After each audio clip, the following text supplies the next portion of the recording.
साधारण सी बात है कि तेरी चौखट पर आकर मैंने तुम एहसान किया तेरे ऊपर। मैं तेरी चौखट पर आया, मैंने एहसान किया। मेरा काम नहीं था, तेरा काम था। हम लोग एहसान करते हैं और तू मेरी बिगड़ी बना दे।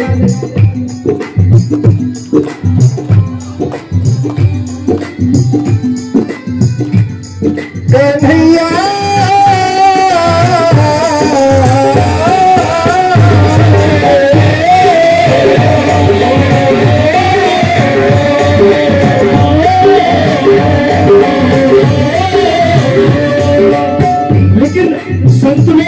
ऐसा नहीं कहते, वो कहते हैं हम तेरे दरवाजे पर आए, तेरी चौखट पर आए, तू हमें प्यार लगा न लगा ये तेरी जिम्मेदारी है। जैसे तुझे अच्छा लगे वैसा कर, लेकिन एक बात जाम पर जाम पीने से क्या फायदा। अब जो लोग नृत्य कर रहे थोड़ी देर बैठ जाए, बैठे बैठे आनंद करते। देखिए नाचना 3 प्रकार का होता है, नृत्य करना 3 प्रकार का होता है। पहला होता है कूदना, वो हमारे सत्संग में कहीं नहीं दिखा, क्यों व्यास जी। दूसरा होता है नाचना, वो भी एक भक्ति है। सबसे जो उत्तम है उसको बोलते हैं झूमना। बैठे बैठे ठाकुर जाम पर जाम पीने से क्या फायदा, रात भर में नशाए कर जाएगा। मेरी गोविंद की नजरों से पी कर तो दे, मेरी गोविंद की नजरों से पी कर तो दे। उठाइए ना दोनों हाथ।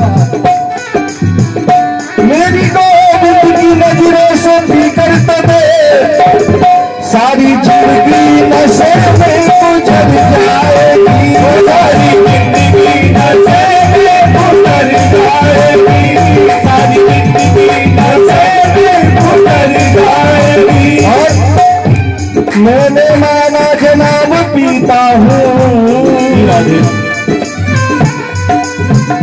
मैंने माना जनाब पीता हूँ, सुबह को पीता हूँ और शाम को भी मैं पीता हूँ। लेकिन जब भी पीता हूँ मैं सरेआम पीता हूँ। जो पीते हैं मैं खानों में जाकर, जो पीते हैं मैं खानों में जाकर, वो गिरते हैं दुनिया की नालियों में जाकर। जो पीते हैं गोविंद की मस्ती का प्याला, जो पीते हैं गोविंद की मस्ती का प्याला, वो गिरते हैं गोविंद की गोदी में जाकर, वो गिरते हैं गोविंद की गोदी में जाकर, वो गिरते हैं गोविंद की गोदी में जाकर। कौन कौन पीना चाहता है? इसीलिए कहिए ना, मस्त हरदम रहूं मस्ती छाई रहे, मस्त हरदम रहूं मस्ती छाई रहे। ध्यान देना मेरे भाई बहन, हमारे पिता तुल्य हमारे पिताजी बैठे हैं। मैं सुबह देख रहा था ऊपर से, माता जी इनको हाथ पकड़ के, इनको देखने में तकलीफ है, ये बहुत बड़ी शिक्षा है। माता जी इनको हाथ पकड़ के वहां से यहां तक लेकर आ रहे हैं। ये शिक्षा यहां से ऐसी लेकर जाओ, भगवान किसी के साथ ऐसा न करे। अगर ऐसा हो तो साथी को साथ देना चाहिए, क्योंकि ये जो बंधन है ना मेरे भाई बहन, एक जन्म का नहीं है। हम यह सत्संग सुनने के लिए आते हैं, कुछ शिक्षा लेके जानी चाहिए। मैं ऊपर से भाव विभोर हो गया। माता जी ने बाबा का हाथ पकड़ रखा था, धीरे धीरे करके यहाँ तक ले गए, फिर लेके जाती है। ये है भक्ति। ये नहीं घर में वो भूखे बैठे हैं और आप नहीं, ये कोई सत्संगी नहीं कहता। इसीलिए मस्त हरदम रहो मस्ती छाई रहे, बस हरदम रहो मस्ती छाई रहे। कन्हैया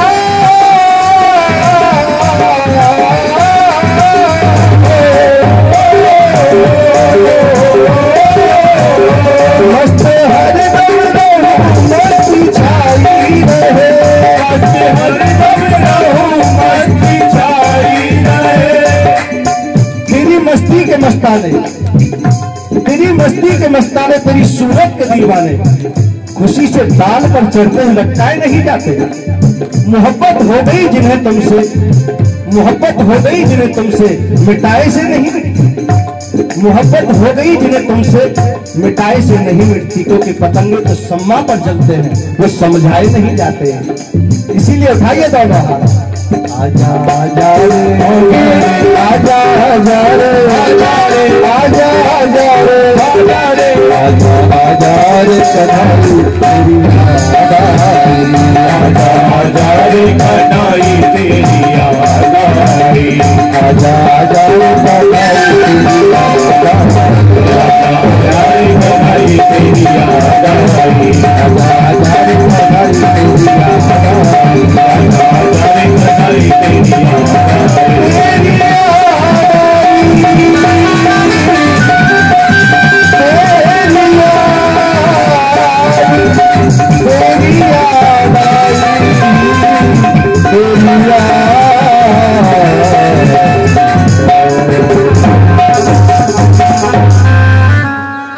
दस मिनट और उसके बाद व्यास जी, क्योंकि ये तो उनकी उदारता है व्यास जी की, जो इतना सम्मान देते हैं।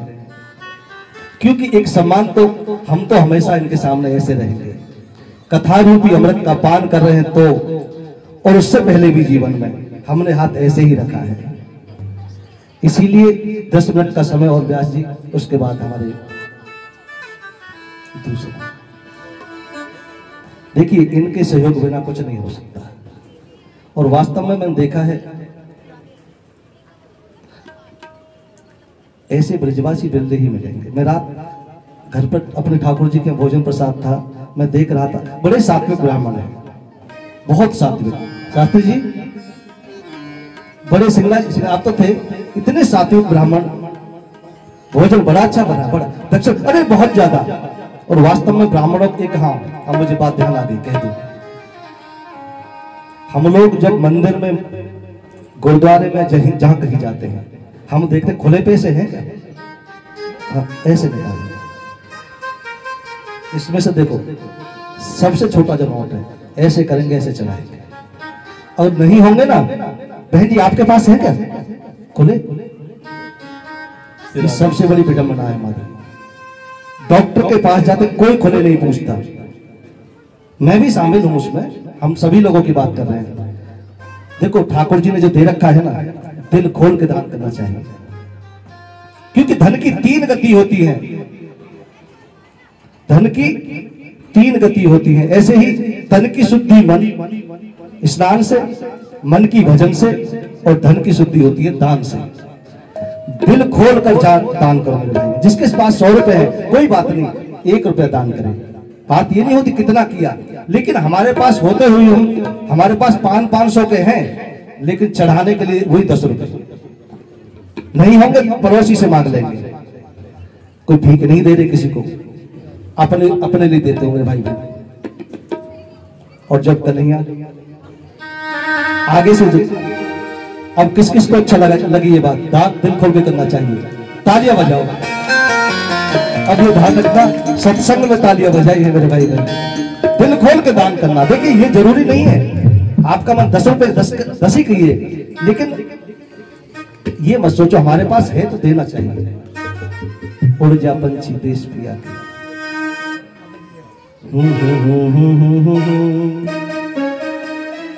दूसरा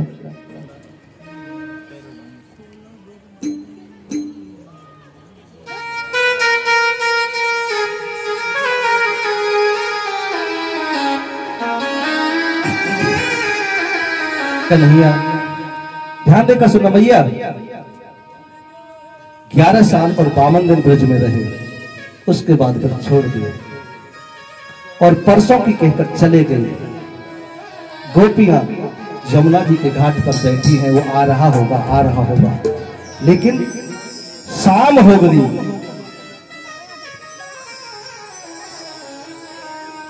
ये भजन एकाग्रचित्त भाव का है मेरे भाई बहन, थोड़ा डिस्टर्ब मत करना। शाम हो गई लेकिन मेरा कन्हैया नहीं आए। पक्षी अपने अपने घर जाने लगे तो गोपी कहती है,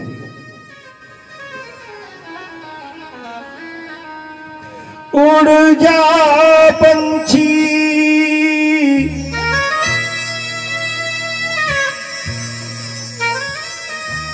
उड़ जा पंछी, उड़ जा पंछी देश पिया के, तू जाकर उनसे कहना याद में उनकी तरस रहे हैं, बरस रहे हैं ये मेरे तो पंछी ले जा रे संदेश मेरे श्याम पिया के, पंछी ले जा रे संदेश मेरे श्याम पिया के, पंछी ले जा रे, पंछी ले जा रे, पंछी ले जा रे, पंछी ले जा रे, पंछी ले जा रे, पंछी ले जा रे, पंछी ले जा रे, पंछी ले जा रे, साज भई,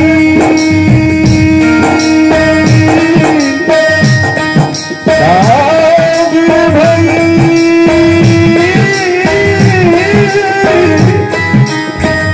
साज भई दिन छुप गया मोरे नैना भय उदास, रात कटे कैसे मेरी मोहे कृष्ण मिलन की, पंछी जा रे, पंछी जा रे, पंछी जा रे, पंछी जा रे, पंछी ले जा रे, पंछी ले जा रे, पंछी ले जा रे, पंछी ले जा रे, पंछी ले जा रे संदेश मेरे श्याम पिया के दे, पंछी ले जा रे संदेश मेरे श्याम पिया के दे।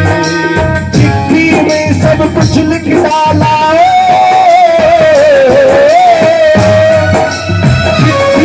सब कुछ लिख डाला, बचाने अब कुछ से, पंछी ले जा रे संदेश मेरे श्याम पिया के दे, पंछी ले जा रे संदेश मेरे श्याम पिया के दे। कन्हैया 11 साल और 52 दिन ब्रज में रहे, उसके बाद व्रत छोड़ दिए।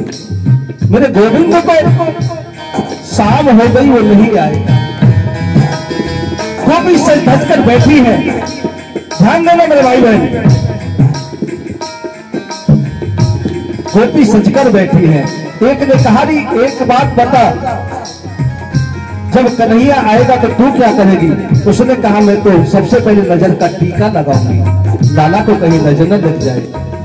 दूसरी ने कहा तू क्या करेगी? बोली मैं कन्हैया को मक्खन खिलाऊंगी। तीसरी से पूछा अरे तू सबसे पूछ रही है, तू क्या करेगी? बोली मैं रूठ कर दूर बैठ जाऊंगी, मैं रूठ कर दूर बैठ जाऊंगी। अरे पगली, कन्हैया वहां से आएगा तो रूठेगी, उसको तकलीफ नहीं होगी, फिर तुझे क्या मिलेगा? उसने कहा जो मुझे मिलने वाला है वो तुमको नहीं मिलेगा। बोले क्या? बोले मैं रूठ कर दूर बैठ जाऊंगी, एकांत में बैठ जाऊंगी। कन्हैया मेरे पीछे पीछे आएगा, मुझे मनाएगा। गोपी तू क्यों रूठी है? मैं आ तो गया, फिर तुझे क्या मिलेगा? बोली मुझे नजदीक से देखने का सुअवसर प्राप्त होगा, मैं उसको नजदीक से देखूंगी। सूख गया तर तन मेरा सूख गया तर तन मेरा इसमें दर्द सहा बहुत तेरा इसमें दर्द सहा बहुत तेरा पल पल तेरी याद सताए पल पल तेरी याद सताए आजा अपने देश संतोष अपने शाम पिया के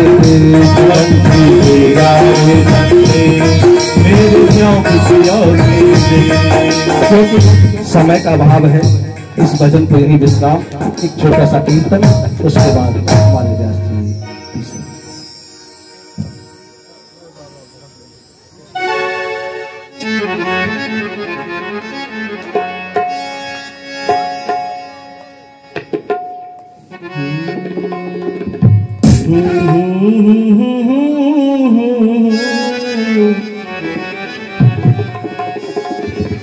तुम रूठ रहे मोहन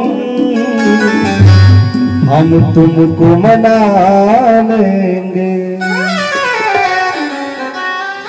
आहो में असर होगा हम करके दिखा देंगे।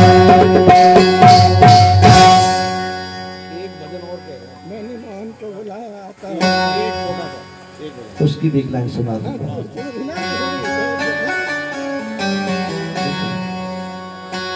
गोविंद चले आओ गोपाल चले आओ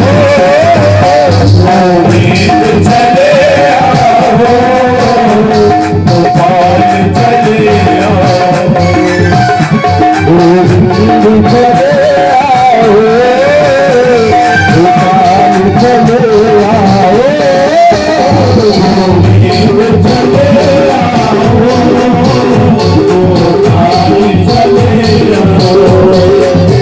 गोविंद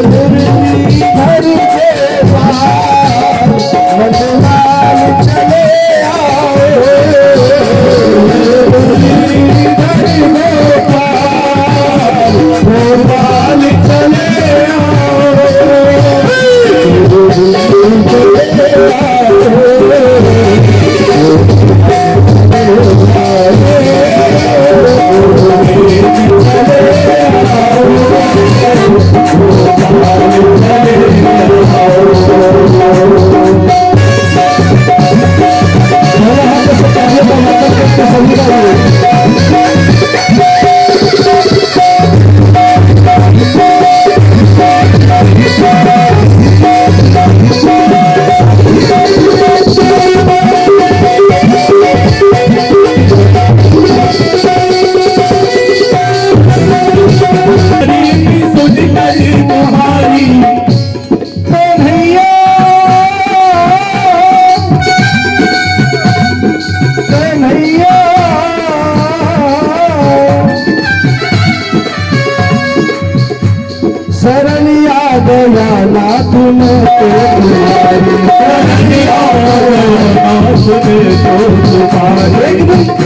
सूरदास जी महाराज बिहारी जी के दर्शन करने के लिए मंदिर में गए।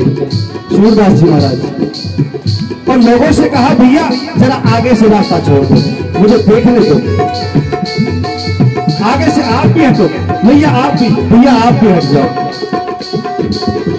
लोगों ने कहा बाबा आपको दिखाई तो देता नहीं, आपको दिखाई तो देता नहीं, आप हम लोगों को क्यों हटा रहे हो? बाबा ने कहा ये बात ठीक है, ये बात ठीक है कि मुझे दिखाई नहीं देता, ये बात बिल्कुल ठीक है कि मुझे दिखाई नहीं देता, लेकिन मैं जिसको देखने आया हूं उसको तो दिखाई देता है, उसे तो देखने दो।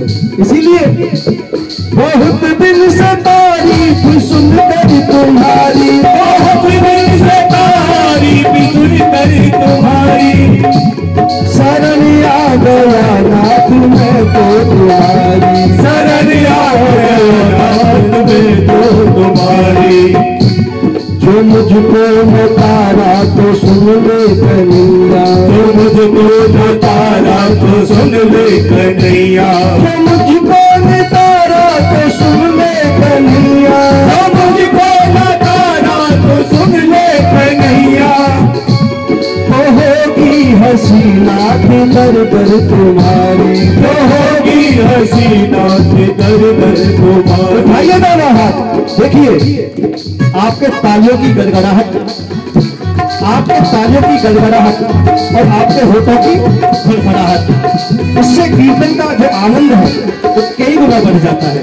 इसीलिए दोनों हाथों से वादन करते रहिए और इस रसना से बोलते रहिए, गोविंद चले आओ, गोविंद चले आओ, गोविंद चले आओ, गोपाल चले आओ।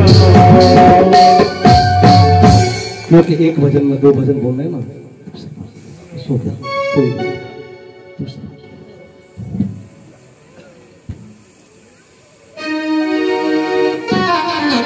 सामने आओगे आज भी पर्दा होगा, सामने आओगे या आज भी पर्दा होगा।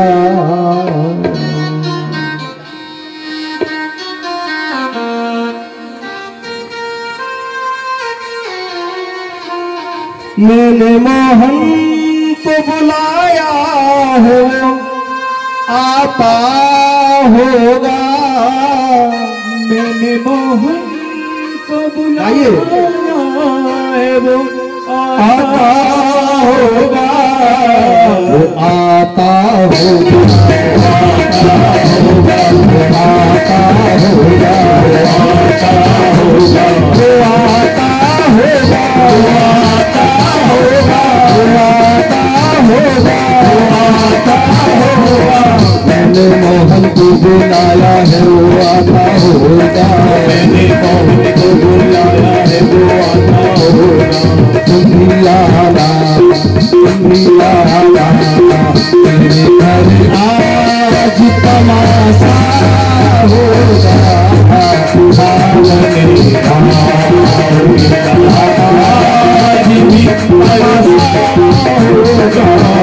भी भाई बहन, तमाशा क्या होगा?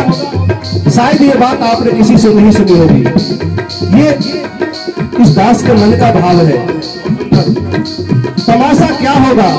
एक गोपी जी का तमाशा ये हो गया, मैं रूठ जाऊंगी, मैं रूठ जाऊंगी,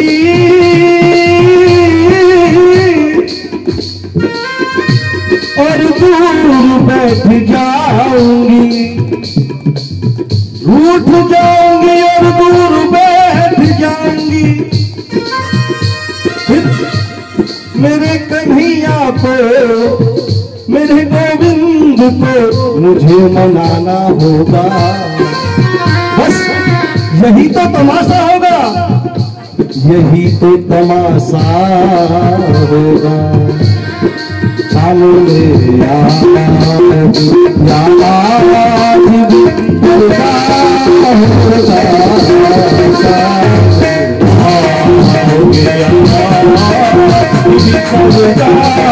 होगा, मेरे प्यारे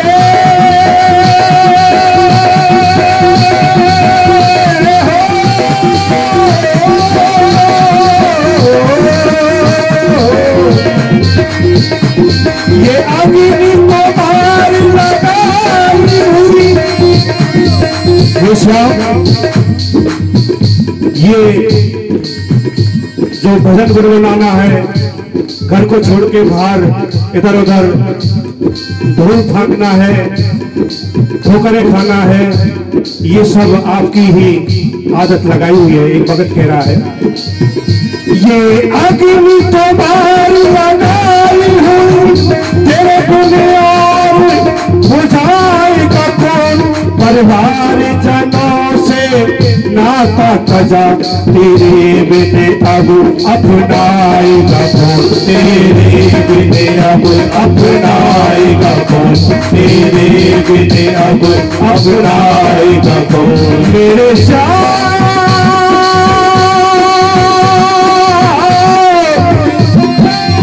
मेरे प्यारे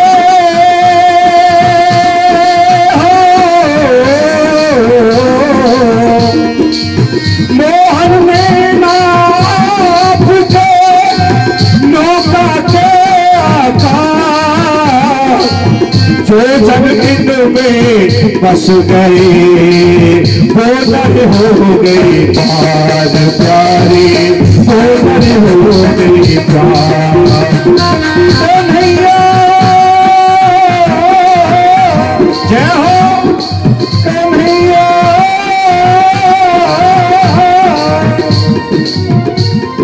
मौत आती है तो आ जाए, कोई गम ही नहीं। मौत आती है तो आ जाए, कोई गम नहीं। सावरे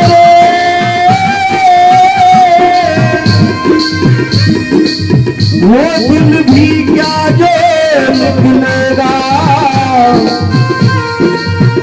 वो दिल भी क्या जो निकलेगा, और सामने खड़ा दिलदार न हो। जय जय। वो आंसू भी क्या आंसू है, जो दर्द बिना बह जाते हैं। वो पल भी नहीं पल कहलाता, वो पल भी नहीं पल कहलाता, प्रीतम का जो इंतजार न हो। गोपाली वो दिल पत्थर है, हुस्न बाके बिहारी का प्यार न हो। जय हो। मौत आती है तो आ जाए, कोई गम ही नहीं। मौत आती है तो आ जाए, कोई गम नहीं।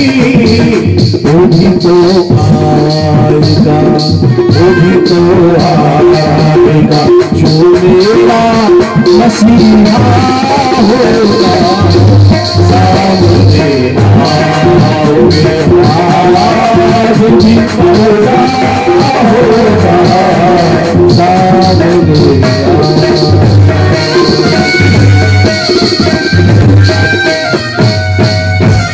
जो कि समय की मर्यादा है मेरे भाई बहन। अंत में हम गुनाहगारों ने सोचा ही नहीं था प्यारे, क्या नहीं सोचा था। जिक्र मोहन की गली में भी हमारा होना।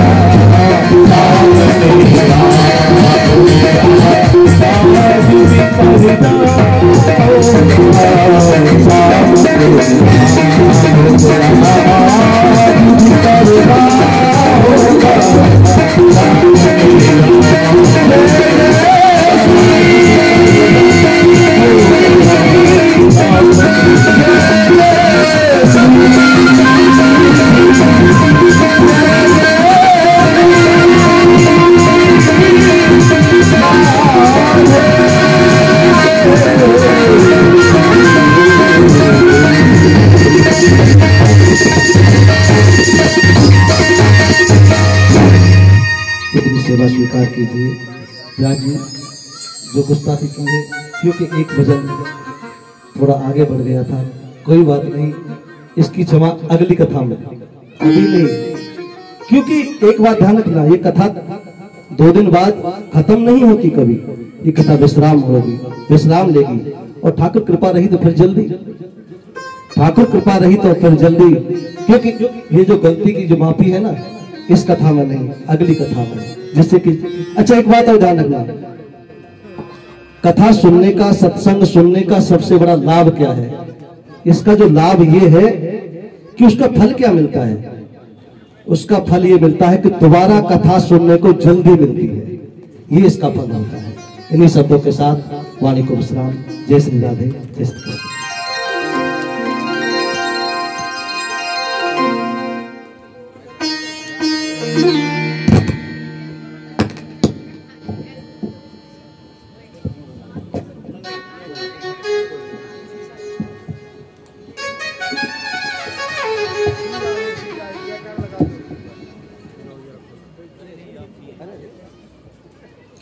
बोलो वृंदावन बिहारी लाल की जय।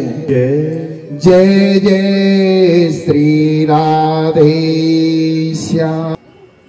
और उसके उपरांत में क्षीर हरण की लीला की। क्षीर वस्त्र चरण चुराए।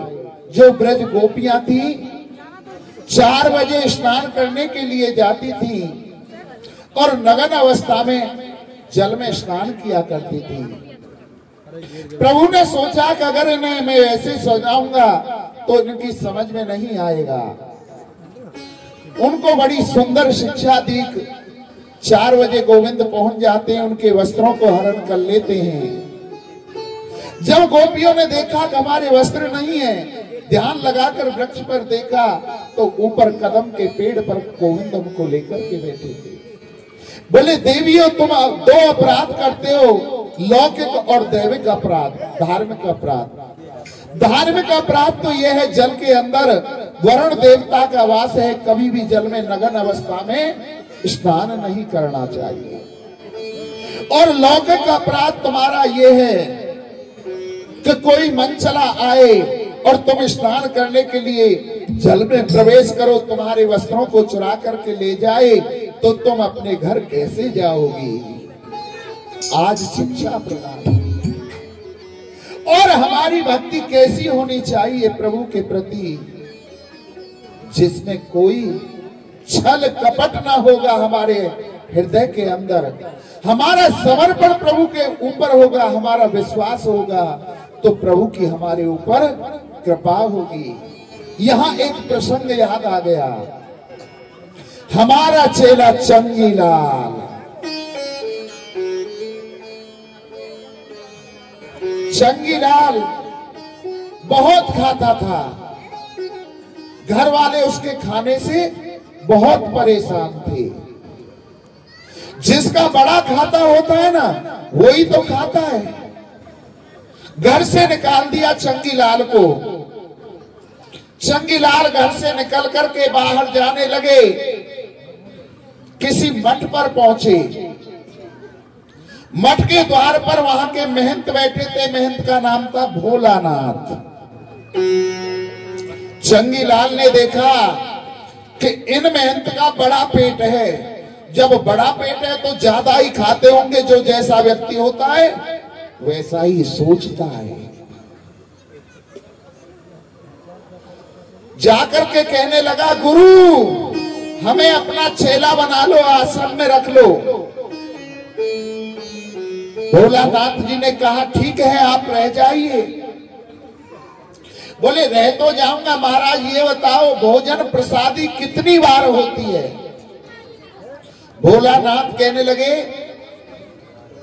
2 बार होती है, परंतु उसमें 4-4 पंगत लगती है दोनों बारों में।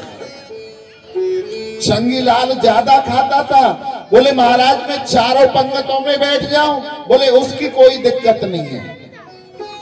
अब तो चंगीलाल के सोचने लगा कि यहाँ अपनी बात बन जाएगी। 4 बार भोजन करने को मिलेगा एक पंगत में, तो अपना पेट भर जाएगा। चंगीलाल आश्रम में रह गया।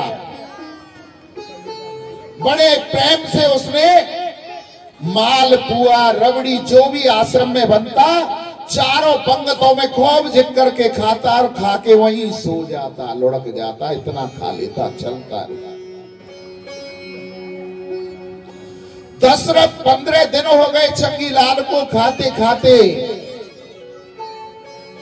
इतने में एकादशी आ गई और एकादशी का नियम था कि आश्रम में सब व्रत किया करते थे। चंगीलाल ने देखा दोपहर होने को आ गई, अभी तो कोई चूल्हा ही नहीं सिगला। दौड़ा दौड़ा रसोई में गया, फिर लौट के आश्रम में आया, परंतु उसे तो भोजन की कोई व्यवस्था नहीं दिख रही थी। उसके तो पेट में चूहा कूदने लगा। गुरु भोलानाथ के पास गया और कहने लगा, गुरुजी। बोले क्या बात है चेला जी? बोले आज भोजन प्रसादी। बोले आज एकादशी, आज किसी के लिए कुछ नहीं बनेगा। बोले महाराज, अगर आज एकादशी को कुछ नहीं बना तो हम तो द्वादशी देख ही नहीं पाएंगे, हमारी तो 13वीं ही हो जाएगी। बोले कुछ व्यवस्था करो कि आश्रम में कुछ व्यवस्था नहीं होगी। अगर तुम पे भूखा नहीं रहा जाता, एक काम करो, सूखा सीधा ले जाओ नदी के किनारे पर, वहां पर प्रसादी बना लेना, परंतु ध्यान रखना प्रसादी का भोग लगाकर जब ही खाना। चंगीलाल बोला, मरता सो क्या नहीं करता, महाराज आप सूखी सामग्री दे दो, उसी से हम भोग लगा। अब तो चंगीलाल को 2.5 सेर आटा, दाल, चावल, चोखा का सामान दे दिया। चंगीलाल उसको लेकर के नदी के किनारे पर पहुंचा। वहां जाकर के उसने बड़े प्रेम से भोजन प्रसादी बनाई, 4 टिक्कड़ बनाए, दाल चावल बनाए। अब उसे भोग लगाना आता ही नहीं था, परंतु गुरु की बात ध्यान थी तो भोजन का प्रसाद लगा करके, भोग लगा करके तभी प्रसाद खाना है।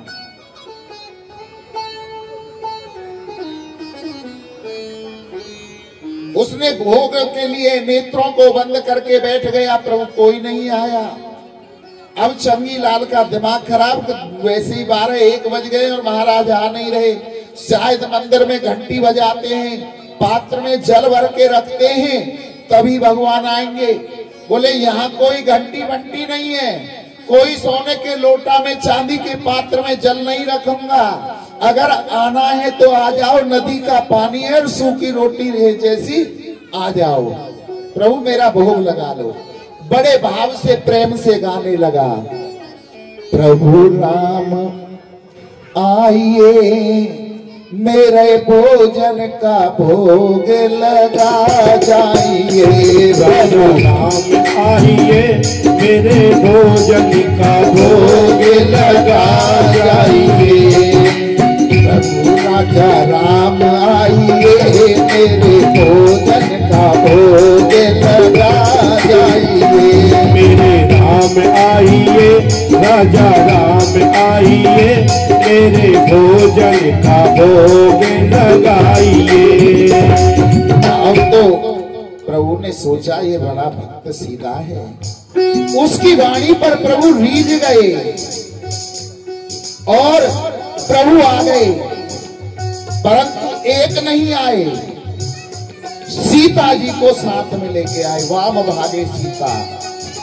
सीता जी को देख करके चंगीलाल का माथा ठनक गया। तो हमने तो वैसे ही 8 टिक्कड़ बनाए और 1 बुलाए, 2 आए। बोले महाराज ये कौन है? हमने तो आपको बुलाया था और आप 2 जने आ गए। बोले ये हमारी पत्नी है सीता जी। बोले कोई बात नहीं, आप विराजिए। बैठा दिया, भोजन परोसे और कहने लगे कुछ भी है, आपकी जोड़ी बड़ी मनोहर है प्रभु। प्रसाद पवा दिया, 2 टिक्कड़ बड़े, उन्हें पाकर के स्वयं चंगीलाल आश्रम में आ गए, किसी को कुछ नहीं बताया। फिर 15 दिन बड़े प्यार से मालपुआ, रबड़ी जो भी था अपना आश्रम में खाया। 15 दिन बाद फिर वो एकादशी आ गई। चूल्हे माई झाँक के, रसोई के माई फिर देखें, परंतु वहां तो कोई भी नहीं थी व्यवस्था। गुरु जी के पास गया और कहने लगा गुरु। बोले बोलो चेला जी कि क्या आज क्या है? आज भी नहीं चूल्हा से लग रहा है। बोले आज भी एकादशी है।